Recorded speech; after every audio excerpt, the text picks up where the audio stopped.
হঠাৎ করে গুলিস্তান মোড়ে একটি বাসে আগুন শুনছে, যেখান থেকে হঠাৎ করে গুলিস্তানের পরিস্থিতি ভয়াবহ রূপ ধারণ করছে, মানুষের স্বাভাবিক জীবনযাত্রা ফিরে আসছে। কারফিউ দিয়েছিলাম তো আগে তো কারফিউ উঠে দিচ্ছে এই জন্য।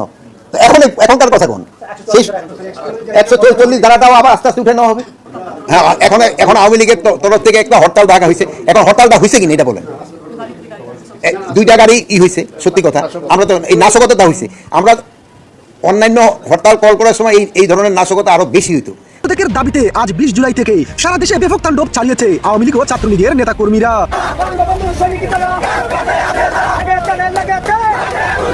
রাজনীতিতে অযোগ্য হয়ে পড়ছেন সালাউদ্দিন আহমেদ, রুহুল কবির রিজভী এরা, আর তাদের জায়গায় যোগ্যরা স্থান দখল করবেন। যোগ্য কারা? যোগ্য হচ্ছে ভিপি নূর, নাহিদ, হাসনাত, সাদিক। দেখেন আওয়ামী লীগ এই যে হরতাল ঘোষণা করেছে, এই হরতাল ঘোষণার মাধ্যমে আইন শৃঙ্খলা পরিস্থিতি, সার্বিক যে অবস্থা সেটা আবারও খারাপের দিকে যাবে কিনা, বিশেষ করে রাজধানীর দিকে সবার চোখ থাকবে, রাজধানীতে কি হচ্ছে না হচ্ছে। লন্ডভন্ড সকল হিসাব নিকাশ, পরগাছা দিয়ে বাংলা চলবে না, বাংলা চলবে নিজ সন্তানদেরকে দিয়ে জানিয়ে দিলেন 19শে জুলাই। বাংলার সকল প্রান্ত থেকে পিপিলিকার মতো ঢাকার অভিমুখে যাত্রা করলেন দেশপ্রেমী, দেশের জন্মভূমি মাটিকে, মাকে যারা ভালোবাসে হৃদয় দিয়ে শুকনো চিরামুড়ি গুড় নিয়ে হাঁটা শুরু করলেন রাজধানীর দিকে। জামাতের যে সকল দফা এগুলি সবই হলো নির্বাচনটাকে ভণ্ডুল করার জন্য। ওরা আওয়ামী লীগ নাই, এই কারণে বিএনপি ক্ষমতা আসবে, এটা তারা সহ্য করতে পারে না। কথার সাথে কথার লড়াই হতে পারে, কথার সাথে কখনো গায়ে হাত দেওয়ার, মঞ্চ আগুন ধরিয়ে দেওয়ার, ব্যানার পুড়িয়ে দেওয়ার, রক্তাক্ত করার লড়াই হতে পারে না। এগুলো ফ্যাসিবাদী চরিত্র। আমরা স্পষ্ট করে বলি, আমরা যেমন আমাদের ভুল সংশোধন করব, আমরা দেখব আমাদের প্রবীণরা কি কথা বলছে। আসসালামু আলাইকুম রাহমাতুল্লাহ। প্রদর্শক শ্রোতা, আশা করি সকলেই ভালো আছেন, আলহামদুলিল্লাহ। প্রদর্শক শ্রোতা, আপনারা ভিডিওর শুরুতে ভিডিওর বিশেষ কয়েকটা অংশ দেখলেন, অবশ্যই আপনারা বুঝতে পারছেন আসলে কতটা গুরুত্বপূর্ণ নিউজ হতে চলেছে। প্রদর্শক শ্রোতা, আপনারা জানেন যে আসলে আওয়ামী লীগের পক্ষ থেকে তারা হরতাল ডেকেছে এবং বিএনপির কিছু নেতা তারা অযোগ্য হয়ে যাচ্ছেন দিন দিন। তাদের জায়গা যোগ্য কারা স্থান দখল করবেন এ বিষয়ে বক্তব্য আছে এবং আরও গুরুত্বপূর্ণ বিশেষ কয়েকটি বক্তব্য আছে, অবশ্যই আপনারা শুনবেন, তাহলে আপনারা সম্পূর্ণ বিষয়টি বুঝতে পারবেন। চলুন আর কথা না বাড়িয়ে একটি লাইক দিয়ে আমরা ধারাবাহিকভাবে সকল নিউজগুলো একে একে দেখে আসি। চলুন। হ্যাঁ, এখন আওয়ামী লীগের তরফ থেকে একটা হরতাল ডাকা হয়েছে। এখন হরতালটা হয়েছে কিনা এটা বলেন। 2টা গাড়ি হয়েছে, সত্যি কথা। আমরা তো এই নাশকতাটা হয়েছে, আমরা অন্যান্য হরতাল কল করার সময় এই ধরনের নাশকতা আরো বেশি হইতো, বাট ওর থেকে আমরা অনেকটা কমে আনতে পারছি কিনা এটা আপনারা দেখবেন। আর পরের সময়টা ছিল যে আমরা ঢাকার সব ডিসিদের আমরা ডাকা হয়েছিল এবং র্যাবের যারা এখানে ডিউটি করে তারা এবং সেনাবাহিনীতে যারা করতেছে, এইটা তাদের থেকে আমরা এখন শুনলাম যে তারা কিভাবে কাজ করতেছে এবং আগের কি পরিস্থিতি ছিল, এখন কি রকম পরিস্থিতি, এগুলির ব্যাপারে। তো আপনারা তো মানে আমরা যাই বলি, আপনারা আবার কিন্তু আপনাকে মতো করে আপনারা বলেন। তো এদের থেকে যেই ফিডব্যাকটা পাওয়া গেল, তারা দায়িত্ব নেওয়ার পরে থেকে এরা এখন থেকে আইন শৃঙ্খলা পরিস্থিতি এটা তারা বললেন যে তার আগের থেকে অনেক উন্নতি হয়েছে। এগুলি সম্বন্ধে এখানে আলোচনা হয়েছে। এটা আপনারা আরও বলতে পারবেন। এখন আমি যদি বলি এটা তো আপনারা বিশ্বাস করবেন না। এখন আইন শৃঙ্খলা পরিস্থিতি উন্নতি হয়েছে কি হয় না এটা আপনারা বলতে পারবেন। এরকম ঘটনা, গোপালগঞ্জের ঘটনা যে ঘটছে এটা আমি অস্বীকার করতেছি। তো গোপালগঞ্জের ঘটনাটা তো ঘটছে। এখন দেখেন এটা তো রাজনীতি করতে গেলে তো রাজনীতিতে তো অনেক সময় আগে যে আমরাও পড়ছি, ঢাকা ইউনিভার্সিটিতে তো কত ধরনের ঘটনা হয়েছে। এখন ঘটনা হয়েছে, ঘটনার পরে ব্যবস্থা না হচ্ছে কিনা এটা হলো আমাদের কথা। আমরা ব্যবস্থা তো নিতে পারছি কিনা। হ্যাঁ, এখন আওয়ামী লীগের তরফ থেকে একটা হরতাল ডাকা হয়েছে। এখন হরতালটা হয়েছে কিনা এটা বলেন। 2টা গাড়ি হয়েছে, সত্যি কথা। আমরা তো এই নাশকতাটা হয়েছে, আমরা অন্যান্য হরতাল কল করার সময় এই ধরনের নাশকতা আরো বেশি হইতো, বাট ওর থেকে আমরা অনেকটা কমে আনতে পারছি কিনা এটা আপনারা দেখবেন। মৃত্যুর জন্য পুলিশ মামলা করবে কি না করবে এটা তো একটা কমিটি করা হচ্ছে, তারা করবে। আর গোপালগঞ্জের ঘটনা তো আমরা বলছি আপনারা নিশ্চয়ই দেখছেন, মানে কি পরিস্থিতি তারা করছিল।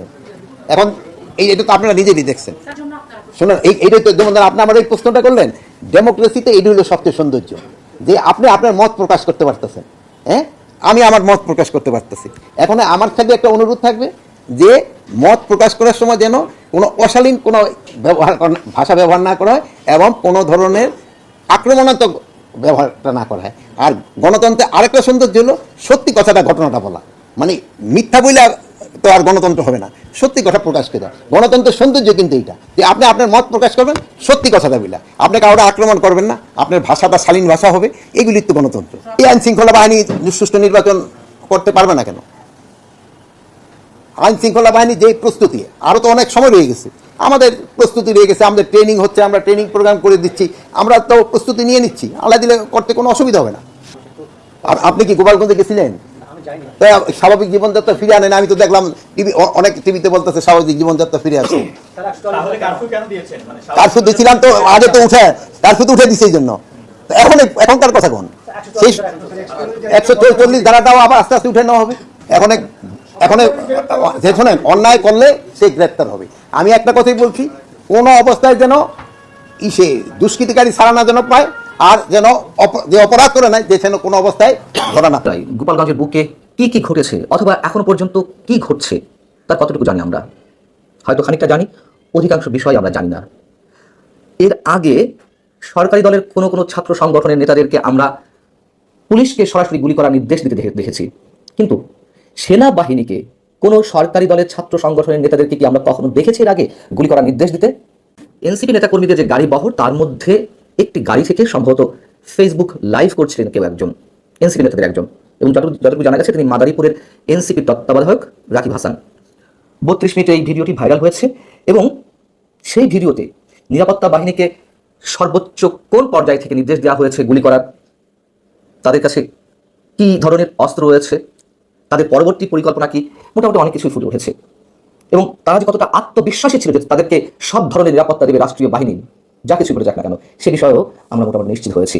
যখন তাদেরকে স্কট করে নিয়ে যাওয়া হচ্ছিল, গোপালগঞ্জের স্থানীয় মানুষ কিংবা আওয়ামী লীগ, যুবলীগ, ছাত্রলীগের নেতাকর্মীরা তাদের উপরে ইট পাটকেল নিক্ষেপ করছিলেন, তখন মাদারীপুরের এনসিপির তত্ত্বাবধায়ক রাকিব হাসানকে বলতে শোনা যাচ্ছে, আরে এত কিছুর কি দরকার, একটা লাশ ফেললেই তো হয়ে যায়। ঠিক তারপর মুহূর্তে হঠাৎ করে তাদের গাড়িতে ইটের খণ্ড এসে পড়ে, গাড়ির গ্লাস ভেঙে যায় এবং রাকিব সহ আরও কেউ আহত হন।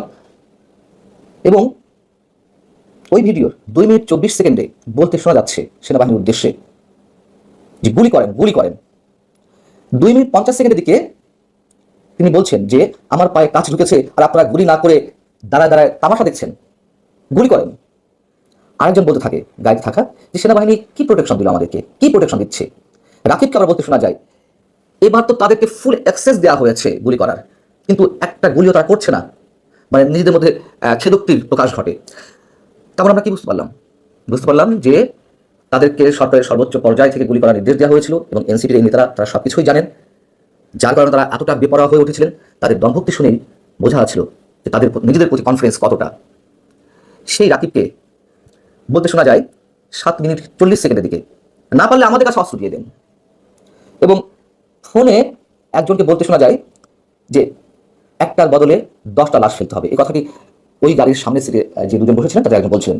এবং রাকিবের কণ্ঠে বলতে শোনা যায় যে মুজিববাদীদের কবর আজকে রচনা করা হবে। নিরাপত্তা বাহিনীর হয়তো কারোর সঙ্গে তাদের কথোপকথন হচ্ছিল, তাদের মধ্যে একজন বলছিল যে আমাদের উপর হামলা করে বিজিবি দাঁড়ায় দাঁড়ায় তামাশা দেখে। রাকিব আবার বলছে ফেসবুক লাইভ করতে করতে, আমি আহত হলাম, গাড়ি ভাঙলো, গাড়ি গ্লাস ভাঙলো, লাভ হলো কি, কিসের প্রোটেকশন, গুলি করে না, কিছু করে না, এদের সামনে হামলা করছে, ককটেল মারছে। এই যে ককটেল মারার কথাটি আমরা শুনলাম, প্রথম দিকে বলছে কি ককটেল মারছে, হয়তো গুরুত্ব বাড়ানোর জন্য অপপ্রান্ত ফোনে যিনি আছেন তার সামনে গুরুত্ব বাড়ানোর জন্য হয়তো বলছে ককটেল মারছে, অথবা ককটেল আসলে মেরেছে কিনা আমরা জানি না, মারতেও পারে। সেই রাকিবকে আবার বলতে শোনা যাচ্ছে যে আমি আহত হলাম, গাড়ি ভাঙলো, গাড়ির গ্লাস ভাঙলো, কিসের প্রোটেকশন। আবার সামনের সিট থেকে একজন বলছেন গুলি করে না, কিছু করে না, এদের সামনে হামলা করছে। রাকিব আবার ফোনে অন্য একজনকে বলছে যে আমাদের উপরে এই মুহূর্তে ককটেল মারছে। এটা হয়তো গুরুত্ব বাড়ানোর জন্য তারা বলতে পারে ইট পাটকেলের বিষয়টি, আবার সত্যি সত্যিই হয়তো ককটেল মারা হয়েছে, আমরা জানি না। তার কারণ এর আগে তারা ইট পাটকেলের কথা বলছিলেন। 11 মিনিটের দিকে আবার সেই রাকিবকে বলতে শোনা যায় সেনাবাহিনীর সদস্যদের উদ্দেশ্যে গুলি কর, গুলি কর। যখন একের পর এক গুলি করতে থাকে, ব্ল্যাঙ্ক ফায়ার করতে থাকে সেনাবাহিনী, সেই রাকিবকে ভিডিওতে বলতে শোনা যাচ্ছে যে আমি আহত হলাম, গাড়ি ভাঙলো, গাড়ি গ্লাস ভাঙলো, লাভ হলো কি, কিসের প্রোটেকশন, গুলি করে না, কিছু করে না, এদের সামনে হামলা করছে। ফোনে হয়তো বা কাউকে সে বলছে যে এই মুহূর্তে ককটেল মারছে। এর আগ মুহূর্ত পর্যন্ত আমরা ইট পাটকেল শুনেছি, হয়তো গুরুত্ব বাড়ানোর জন্য তখন ককটেলের কথা উল্লেখ করছে অপরপ্রান্তে যিনি আছেন তার সামনে, অথবা সত্যি সত্যি হয়তো ককটেল মারা হয়েছে, আমরা সেটা বুঝতে পারছিলাম না। এবং 11 মিনিটের দিকে আবার তিনি বলছেন সেনাবাহিনীর সদস্যের উদ্দেশ্যে গুলি কর, গুলি কর।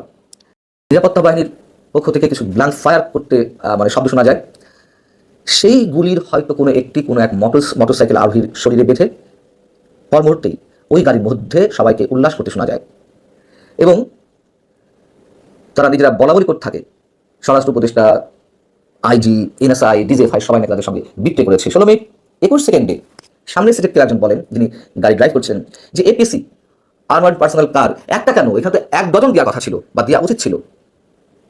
ফোনে আবার তার সঙ্গে কারো কথা হচ্ছে, সেই ব্যক্তি বলছেন যে আমরা চলেছি, রাস্তায় রাস্তায় বোমা পড়ছে, গুলি করছে, ককটেল মারছে, এর মধ্যে দিয়ে আমরা চলেছি। আসলে বোমা, গুলি, ককটেল থাকতে পারে, আমরা জানি না। তবে যতটুকু বোঝা যাচ্ছিল, নিরাপত্তা বাহিনীর সদস্যদের মধ্যে থেকেই কেউ কেউ ব্ল্যাঙ্ক ফায়ার করছিলেন এলাকায় আতঙ্ক সৃষ্টির জন্য, যাতে নতুন করে হামলাকারীরা কোনো ধরনের হামলা করতে না পারে, হতে পারে এরকম। এবং 19 মিনিট 30 সেকেন্ডের দিকে গাড়ির সামনে সিটে বসা ব্যক্তি ঢাকার কোনো এক বন্ধু। রাজনীতিতে অযোগ্য হয়ে পড়ছেন সালাউদ্দিন আহমেদ, রুহুল কবির রিজভী এরা, আর তাদের জায়গায় যোগ্যরা স্থান দখল করবেন। যোগ্য কারা?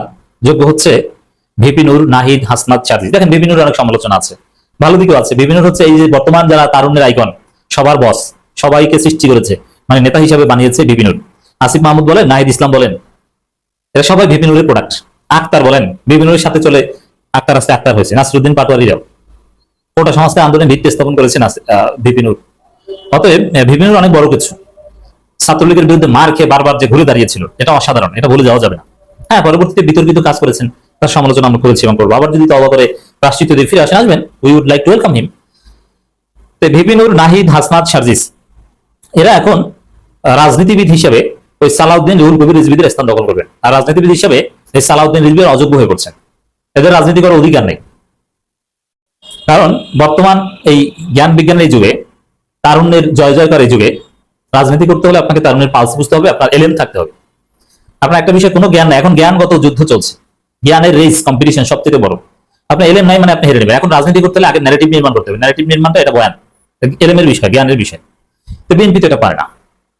তো দর্শক, কিভাবে অযোগ্য হয়ে পড়ছেন? ভিপি নূরের বক্তব্য, পিআর সিস্টেম না বুঝলে রাজনীতি করার দরকার নেই। সালাউদ্দিন আহমেদ বলেছিলেন যে পিআর কি, খায় না মাথায় দেয়, বুঝি না। রুহুল কবির রিজভী বলেছেন পিআর আবার কি, পিআর সিস্টেম আমিই বুঝি না। এখন দেখেন, যে পিআর সিস্টেম বুঝে না সে কিসের রাজনীতি করবে? সারা পৃথিবীর গুরুত্বপূর্ণ দেশগুলোতে পিআর সিস্টেম আছে এবং দিন দিন পিআর সিস্টেম গ্রহণযোগ্যতা পাচ্ছে। সেখানে পিআর সিস্টেম যে না বুঝে, যেখানে বাংলাদেশে পিআর এর পক্ষে জনমত তৈরি হচ্ছে, পিআর এর পক্ষে সমস্ত রাজনৈতিক দলগুলো বিএনপি বাদে, পিআর এর পক্ষে বিশাল মহাসমাবেশ হয়ে গেছে। বাংলাদেশের ইতিহাসে সবচেয়ে বড় 2টা মহাসমাবেশ এই পিআর এর পক্ষে হয়েছে। সেখানে একজন নেতা যদি বলে আমি পিআর সিস্টেম বুঝি না, এটা মাথায় ঢুকে না, তাহলে আপনার রাজনীতি করার দরকারই নেই। বিভিন্ন একদম পারফেক্ট বলেছেন। এরা যে যুক্তি দেয়, এগুলো শুনে হাসি পায়। যেগুলো কি যুক্তি? এটা কোন যুক্তি? এর কোন অর্থ আছে? কি যুক্তি দেয়?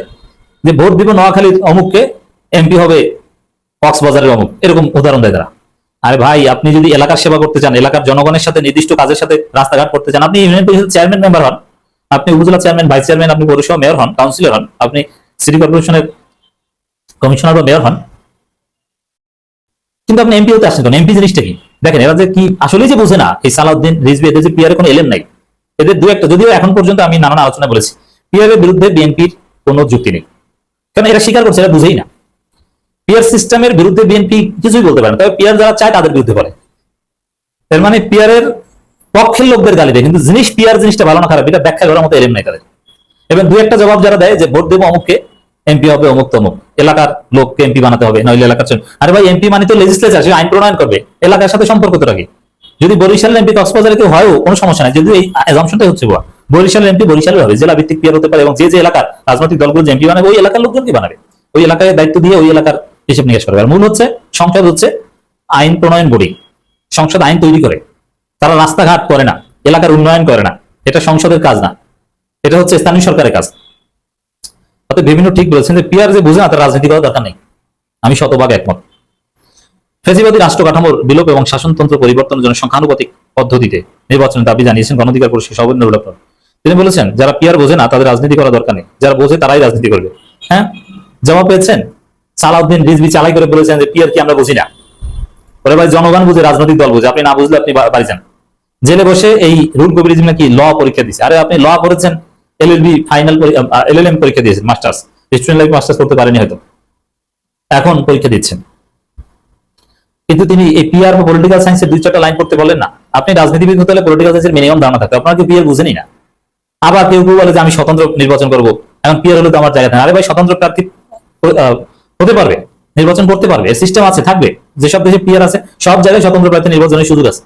আপনি জানেন না, আপনি চুপ থাকবেন, জানার চেষ্টা করবেন। ফাসালু আহলু যিকরা ইন কুনতুম লা তা'লামুন, যদি তোমরা না জানো যে বিষয়, সেটা যারা জানে আহলু যিকরি জিজ্ঞেস করো। এটা করতে হবে।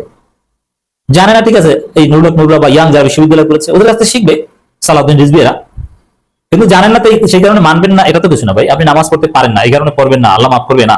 আপনাকে শিখতে হবে নামাজ পড়া, আপনাকে নামাজ পড়তে হবে, কোনো মাপ নাই, যেভাবে শিখতে হবে ওরকম। পিয়ার এটা গণতন্ত্রের সবচেয়ে সুন্দর ফর্ম। পিয়ারে মনোনয়ন বাণিজ্য করা যায় না, বেশি শক্তি চলে না, ভোট চুরি করার সুযোগ থাকে না, পিয়ার সিস্টেমে ভোট নষ্ট হয় না, এবং অধিকাংশ জনগণ যাকে চায় সেই ক্ষমতায় আসে। This is peer system. তো এখানে পিয়ার সিস্টেম না বুঝলে আপনি রাজনীতি করা দরকার নেই। আসলে উল্টো পাল্টা কথা বলছে, পিয়ার কি কিভাবে কাছে কিচ্ছু বলতে পারছে না। দুর্বল গণঅভ্যুত্থানে অংশীজনদের বিভাজনের ফলে পতিত ফেসিবাদ আবার মাথাচাড়া দিয়ে উঠছে। গোপালগঞ্জ তার আলামত দেখা গেছে। বিভাজন বলতে মৌলিক জায়গায় ঐক্য থাকতে হবে, বাকি বিভাজন ভিন্ন কথা। হাসনাত আব্দুল্লাহ একটা বক্তব্য একই সাথে বিশ্লেষণ করে দর্শক, সিগনিফিকেন্ট। হাসনাত বলেছে আওয়ামী লীগের তো আবার সুযোগ নেই গোপালগঞ্জের ঘটনার কারণে। তাহলে আওয়ামী লীগের কিসের সুযোগ আছে? তারা কি, তাদের বাংলাদেশ থাকবে না? হিসাব ক্লিয়ার। আওয়ামী লীগের তওবার সুযোগ মানে ভুল স্বীকার করে ক্ষমা চেয়ে আওয়ামী লীগই করবে, বাংলাদেশে কখনো আওয়ামী লীগকে দাঁড়াতে দেওয়া হবে কোনোভাবে না, কোনো রিকনসিলিয়েশন কিচ্ছু না, রায় কার্যকর হওয়া তাদের ফাঁসি হওয়ার পরেও না। তাহলে কি? তাহলে আওয়ামী লীগের যারা আছে তাদের তওবা করে এনসিপি, জামাত, বিএনপি এইসব দলে যোগ দিতে হবে, এছাড়া তাদের কিচ্ছু করার নেই। তাদের সামনে রাস্তা একটাই, জামাত, বিএনপি, এনসিপির যে কোনো এক দলে যোগদান করা। তবে আমি বিশ্বাস করি এই আওয়ামী লীগের লোকজন ঘুরে ফিরে সাজা ভোগ করার পর, আর যাদের বিরুদ্ধে সাজা নেই, তারা at the end of the day NCP করবে, এটা আমার বিশ্বাস। কারণ এনসিপির টার্গেটও এদের ধরে এবং পারবে তারা। গোপালগঞ্জে জাতীয় নাগরিক পার্টির নেতাকর্মীদের উপর হামলার পর আওয়ামী লীগ তওবা করার সুযোগ হারিয়েছে বলে মন্তব্য করেছেন দলটির যুগ্ম সংগঠক দক্ষিণাঞ্চলে হাসনাত আব্দুল্লাহ। Absolutely right. তো দর্শক, আওয়ামী লীগের আর কোনো তওবার সুযোগ নাই, এটাই সত্য। পিয়ার সিস্টেম যারা বুঝেন না তারাও তওবা করেন, তারপরে পিয়ার বুঝেন, তারপরে। দর্শক শ্রোতা, আপনারা সম্পূর্ণ নিউজগুলো দেখলেন, অবশ্যই আপনারা বুঝতে পারছেন যে আসলে কতটা গুরুত্বপূর্ণ নিউজ ছিল এবং দেশের পরিস্থিতি আপনারা বুঝলেন। এবার আপনাদের কি মূল্যবান মতামত অবশ্যই কমেন্টে জানিয়ে দেবেন। আরও এরকম নিত্য নতুন আপডেট নিউজ পেতে আমাদের এই চ্যানেলটি সাবস্ক্রাইব করে পাশে থাকবেন। ধন্যবাদ।